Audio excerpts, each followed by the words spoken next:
أعوذ بالله من الشيطان الرجيم.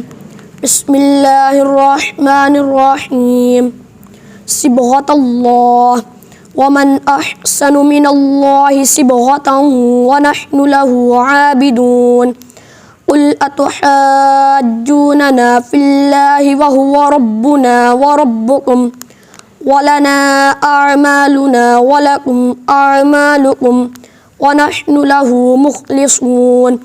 أم تقولون إن إبراهيم وإسماعيل وإسحاق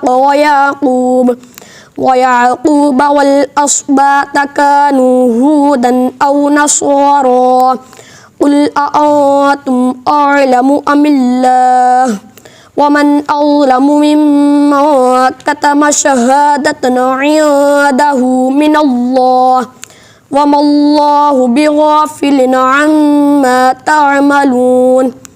تلك أمة قد خلت لها ما كسبت ولكم ما كسبتم ولا تسألون عما كانوا يعملون. صدق الله العظيم.